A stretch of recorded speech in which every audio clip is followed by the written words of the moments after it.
မတ်သားမင်းသားသုံးဦးလက်ပါမဲ့ Brand Season 2ကိုထွက်ရှိလို့လာပါပြီ။ Action ခန်းချမ်းလေးကြည့်ချင်လို့အတွက်လုံးဝလက်မတွန်ကြည့်တဲ့စကားပါ။ Netflix ကတခါတည်းထုံးလွှင့်ပြီးတော့အပန်း8ပန်းလုံးတစ်ခါနဲ့ကြည့်လို့ရမှာဖြစ်ပါတယ်။ Season 1ချက်ပိုကြမ်းပြီးမင်းသား Rain ကဘီလင်ခန်းတွေလည်းမြင်တွေ့ရမှာဖြစ်ပါတယ်။ Season 1မှာလက်ဝှေ့သမားချန်ပီယံဆုရဖို့စူးစမ်းနေကြတဲ့နီကိုလိုခင်ရတဲ့2ယောက်ရှိပါတယ်။အတိုးပေးစားရဲ့လူစိုးခန်းတွေကိုအောင်မြင်မြင်နေငံတဲ့ပါတယ်။ Season 2မှာက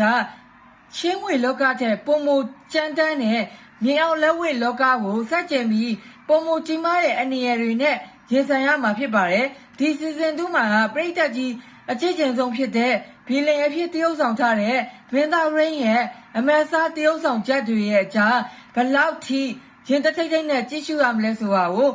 action ဇာတ်ကားချက်သူတွေအတွက်လုံးဝလက်မလွတ်တမ်းကြည့်တဲ့ဇာတ်ကားတကားပါအဲ့တော့ကျွန်တော်ရဲ့Telegram Channel ကိုတခါလေးဝင်နေရုံနဲ့စကားတွေကိုတရက်ကြည့်ရမှာဖြစ်ပါတယ် Season 1မကြည့်ရသေးဘူးဆိုလဲကျွန်တော်ရဲ့Telegram Channel မှာကြည့်လို့ရပါပြီ Season 2ကလည်းအခုလက်ရှိထွက်ထားတဲ့ Season 2လည်းကြည့်လို့ရပါပြီအဲ့တော့ဘာဆောင်တော့ကြည့်လာတော့